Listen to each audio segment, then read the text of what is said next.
sure we checked all the boxes with what I would call red tape in terms of, okay, we knew we wanted to rename the company, but that is so much more than you could ever imagine goes into renaming your company. There are probably 0 names out there that don't already exist, so you have to come up with something unique. You have to get it trademarked.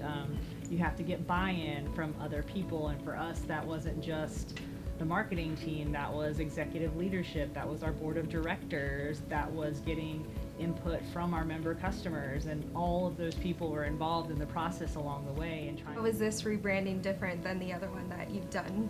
Well, I've never rebranded a company during a pandemic. I feel like most people never have the opportunity to be involved in a rebranding of a company at any given time, but to do it during a pandemic is a completely different experience. I feel like the team showed a lot of resiliency in having to get approval from different people in different locations and working remotely and having to configure schedules so we could have all the meetings at the specific times. And it's very hard to be a creative team and brainstorm in a remote environment when you're used to being together in a room and having some sort of shared experience. Yeah, I totally felt that way during, working during a pandemic. I think that we all really stepped it up and jumped in wherever we needed to help each other out and support each other and make the rebranding a success. It was different communicating with everyone, but I think we just really elevated our communications, and it worked seamlessly for our team. And I feel very lucky and just grateful to have such great team members. I completely agree. So when I think about everything we went through working remotely during the pandemic, I think most about camaraderie.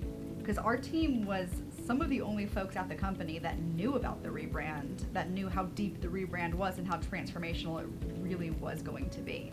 So knowing that we were going to be Meridian and most people not knowing was exciting. And it was good for us to be able to get excited together about it because there were only so many people we could talk to. Yeah, I definitely agree with that.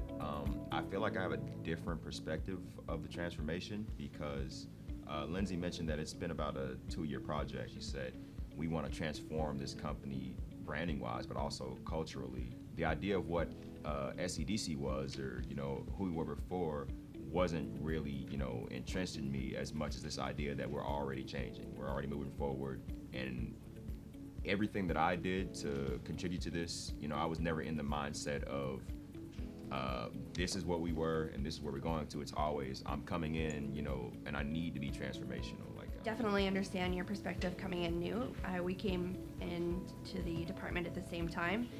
Difference is that I came from the Futura side of the company, and so I've seen both or 2 different parts of the enterprise cultures, and it's nice to see that all of this has been organically bringing us together as under one culture.